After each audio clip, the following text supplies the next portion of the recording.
फिर से विपिन शर्मा जी आपका रुख करते हुए समझना चाहेंगे कि बतौर पत्रकार आप कैसे देखते हैं, जब एक सरकार का गठन होता है, शपथ ग्रहण होता है, तो कई सारे फेरबदल होते हैं, चाहे प्रशासनिक फेरबदल से लेकर एक एडजस्टमेंट का टाइम लगता है।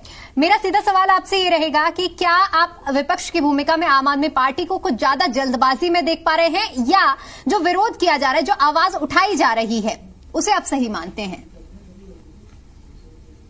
देखिए, 2015 से लेकर 2020 बहुत काम हुए यहाँ पर, जब प्रचंड बहुमत आम आदमी पार्टी को मिला।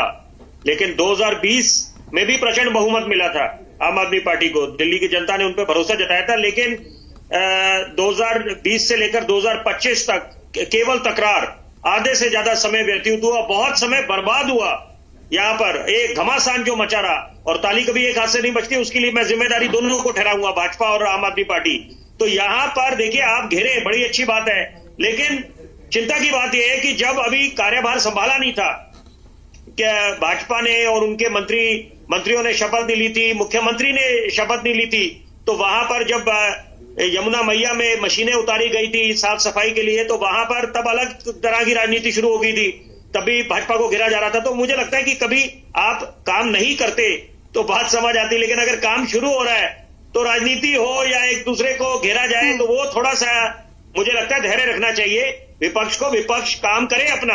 और चंद्रमोहन शर्मा जी को मैं सुन रहा था, बहुत अच्छी बातें इनकी, इन्होंने बिल्कुल एक जो विचार रखे, वही उम्मीद करी जाती है कि भले ही आप सत्ता में नहीं है, आप विधानसभा में नहीं है इस समय, लेकिन फिर भी आप विपक्ष की भूमिका निभा रहे हैं। ये अच्छी बात है लोकतंत्र के लिए, क्योंकि ये उतार चढ़ाव चलता रहता है। लेकिन मैं जरूरी बातें बोलना चाहूंगा।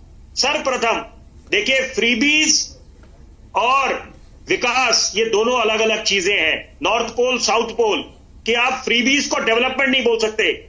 आप ये जो वायदे करें, घोषणाओं की झड़ी लगी थी चुनावी मैदान में जाके नेताओं ने, वो अलग बात है।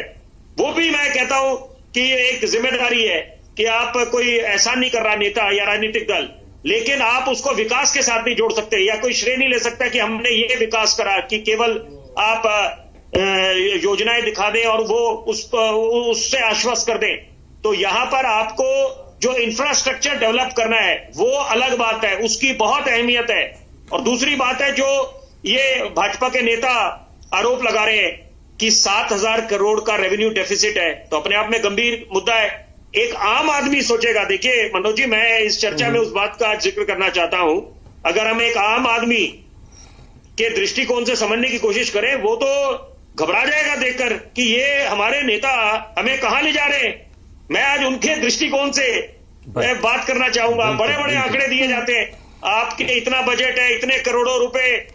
जनाब, अगर पहले देखा हमने कुछ समय पहले कि सफाई कर्मचारियों की तनख्वाहें देने के लिए पैसा था नहीं, वो लोग धरने पे बैठे हुए थे, नाराजगी थी उनकी अच्छी खासी। उसी तरह से भाजपा की अगर बात करें, वो ये आरोप लगा रहे हैं कि 31.8% जो फंड्स हैं, जो नेशनल क्लीन एयर प्रोग्राम के लिए एलोकेट करे जाते हैं, केवल वही यूटिलाइज हुए हैं और बाकी फंड अनयूटिलाइज रहा है, उसका सदुपयोग नहीं हुआ है।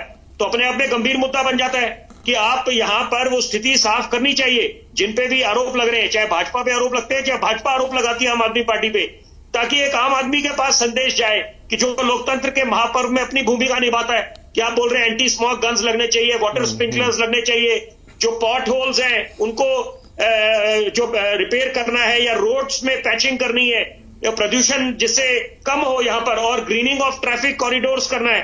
तो ये मुझे भाजपा के नेता तो ये बात बोल रहे हैं कि इतना फंड्स हमने दिए थे, तो वहां पर वो फंड्स यूटिलाइज क्यों रह गए, उनका क्यों नहीं इस्तेमाल हुआ, कि तभी ये प्रदूषण की समस्या ज्वलंत मुद्दा बना हुआ है। तो ये मुझे लगता है कि अब ध्यान वहां केंद्रित होना चाहिए मुद्दों पे। यहाँ पर केवल राजनीति से काम नहीं चलने वाला, उससे किसी का पेट नहीं भरेगा, ना कोई संतुष्ट होने वाला है। कि मैंने उस बात की तारीफ करी कि आपने ऑड इवन स्कीम लागू करी, अच्छी बात है। शुरुआत में उसकी दिक्कत हुई, कुछ लोगों ने विरोध भी करा, लेकिन अच्छी बात है अगर कोई जनता के हित में बात हो रही है तो उसका सही, उसमें समर्थन की आवश्यकता है। जरूरी बात मैंने, क्योंकि एक बात अधूरी रह गई थी कि यहां पर इम्यूनिटी की बात हम कर रहे थे, इम्यूनिटी बूस्टिंग कैसे होगी कोरोना काल में, वो नया शब्द हमने एक सीख लिया था। तो वहां पर अभी ये पाया भी गया है, जिसकी पुष्टि तो केवल स्वास्थ्य चिकित्सक ही कर सकते हैं, कि इम्यूनिटी जो अगर सप्रेस्ड हो गई है, क्योंकि यहां पर अगर प्रदूषण की समस्या बनी रहे तो उससे इम्यूनिटी सप्रेस्ड होने की भी संभावना बढ़ जाती है, तो वो क्या चिंता का विषय नहीं है यहां पर कि क्या फेफड़ों पे असर नहीं पड़ेगा? तो ये मुझे लगता है कि अब कम से कम जो ये ज्वलंत मुद्दे हैं वहां पर राजनीति नहीं होनी चाहिए। वो अति हो चुकी है उस चीज की। चंद्रमोहन